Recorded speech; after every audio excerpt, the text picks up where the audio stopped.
दोस्तों, क्या आपने 3500 साल पुराने संगीत के बारे में सुना है?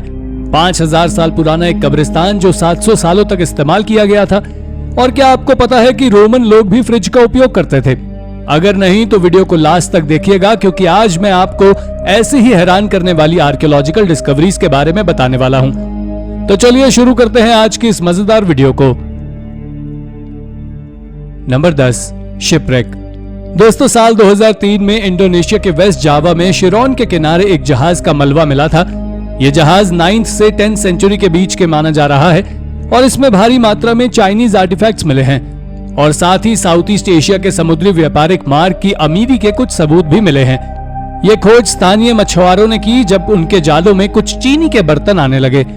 इसके बाद उन्होंने उसके बारे में स्थानीय अधिकारियों को जानकारी दी और फिर साल 2004 से 2006 के बीच एक प्राइवेट कंपनी ने वहां से ऐसे ही करीब 250,000 आर्टिफैक्ट्स निकाले, जिसमें चीनी मिट्टी के बर्तन, कांच के बर्तन, कई रत्न, सिल्लियां और धातु शामिल थे। एक्सपर्ट्स बताते हैं कि यह जहाज लगभग 100 फीट लंबा था और डूबने से पहले इसके कई बार मरम्मत भी कराई गई थी।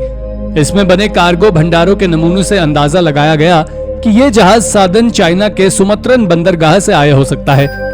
यहाँ मिले कुछ चाइनीज सिक्कों की मदद से आर्कियोलॉजिस्ट ने पता लगाया कि ये आर्टिफैक्ट साल 970 के करीब के हो सकते हैं। साल 2006 में इन आर्टिफैक्ट्स की नीलामी करवा दी गई थी और बचे हुए कुछ आर्टिफैक्ट्स को इंडोनेशियन सरकार ने म्यूजियम में दे दिया था।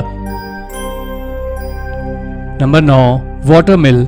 दोस्तों, HS2 नाम के एक पुरातत्व कार्यक्रम के लिए इंग्लैंड की 2 यूनिवर्सिटी साथ आईं, जिसके तहत उन्हें बकिंगम प्रांत में खुदाई करनी थी, क्योंकि एक किताब डोम्सडे के हिसाब से इस जगह पर उन्हें एंग्लो सैक्सन के ओरिजिन का पता लगाना था।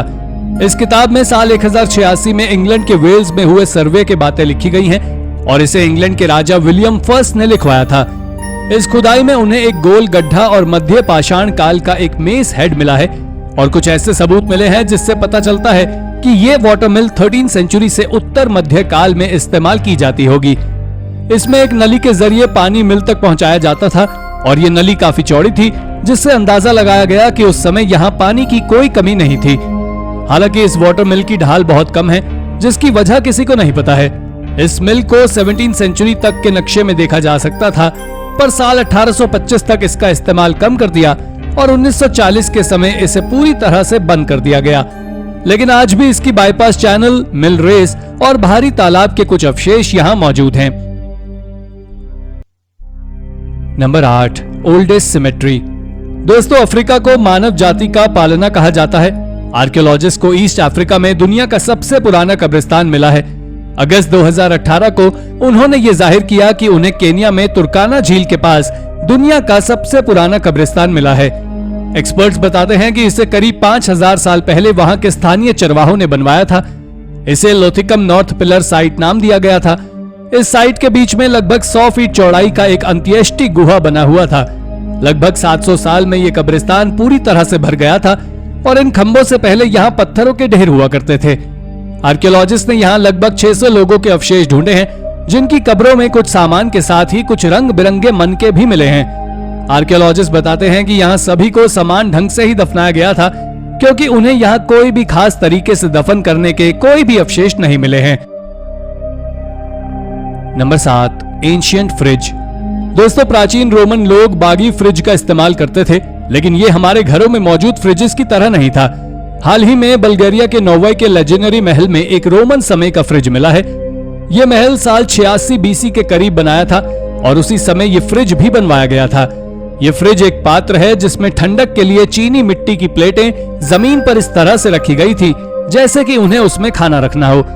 यह मॉडर्न समय के फ्रिज जैसे तो नहीं था, लेकिन उस समय इसमें खाना अधिक समय तक सही रह सकता था। जब ये खोजा गया तो ये एक बराबर के कटोरे से ढका हुआ था और एक्सपर्ट्स के अनुसार ये कटोरा खाने को कीड़ों से बचाने के लिए ढका गया होगा। Number 6, music. नॉर्दर्न सीरिया में पाई मिट्टी की पट्टियों पर लिखा यह संगीत क्यूनेफॉर्म अभिलेख से लिखा गया है और इसकी रचना दुनिया के सबसे पुराने गानों को दर्शाती है और ये लगभग 3500 साल पुराने हैं। 1950s में युगेरिट्स राजमहल की खुदाई के वक्त ऐसे बहुत से लिखित गानों के टुकड़े मिले थे, लेकिन उनमें से सिर्फ एक ही निकलौन तक पहुंचाया जा सका। आज के संगीत रचनाकार इस संगीत को समझ सकते हैं और उन्हें पता है कि ये कैसे बजाया जाए। एक और ऐसे ही पट्टी मिली है जिस पर एक भजन और उसे बजाने का तरीका लिखा था, लेकिन इन पट्टियों पर लिखी भाषा का इंग्लिश में अनुवाद करना बिल्कुल नामुमकिन था। आज हम इन पट्टियों को डेमास्कस के नेशनल म्यूजियम में देख सकते हैं। Number 5, ship. दोस्तों, अप्रैल 2022 में टैलोन के एस्टोनियल कैपिटल के पास एक अद्भुत हेनिसियाटिक लीग की जहाज मिली है। टैलोन बंदरगाह यूरोप का सबसे पुराना इलाका है और यहाँ कई प्राचीन चीजें पाई जाती हैं। ये एक समय वाइकिंग स्कैंडिनेविया से र्यूरिक नेविगुरा को जोड़े हुआ था। ये तो साफ है कि ये समुद्री तट अब बहुत बदल गया है, क्योंकि ये 700 साल पुराने जहाज यहाँ सड़कों के बीच मिले हैं। इस जगह पर एक समय हर्षा नदी हुआ करती थी। ये अब तक खोजी गई जहाजों में से अपनी तरह की सबसे बड़ी जहाज है और एक्सपर्ट्स बताते हैं कि ये एक समय पर जहाज रशिया, एस्टोनिया और इंग्लैंड के लिए व्यापारिक काम करता था। मध्यकाल में इस जहाज ने यूरोप के इस इलाके में समुद्री व्यापार को नियंत्रण में रखा था।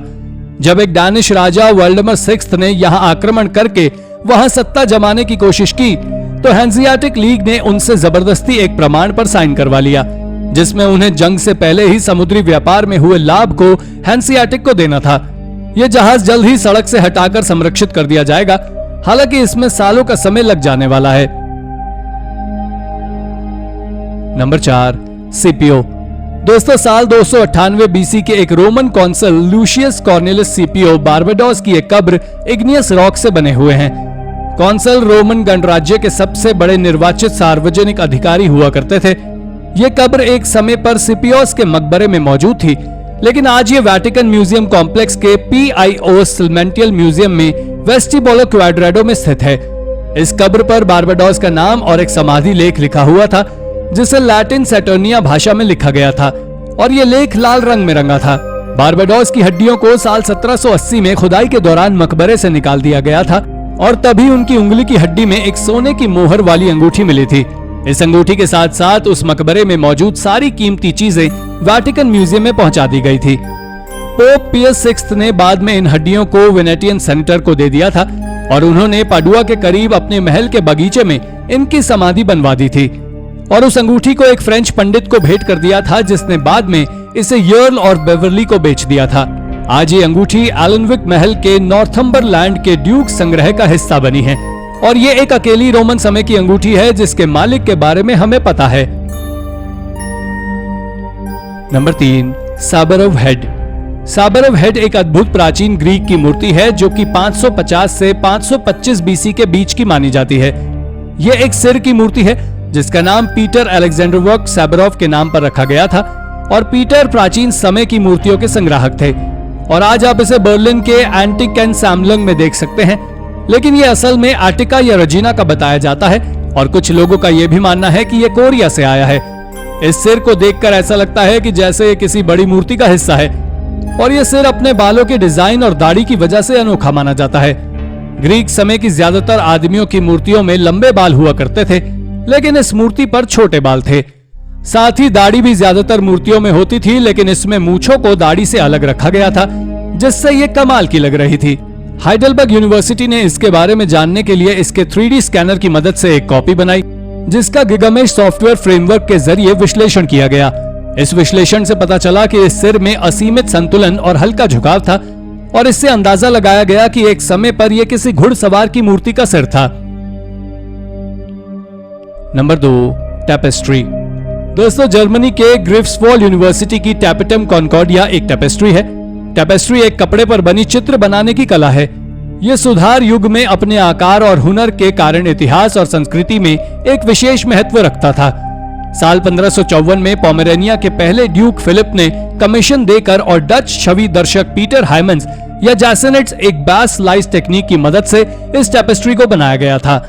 इस टेपेस्ट्री में ड्यूक के परिवार और उसकी पत्नी मारिया के परिवार की उनकी शादी वाले दिन की तस्वीर बनाई गई थी।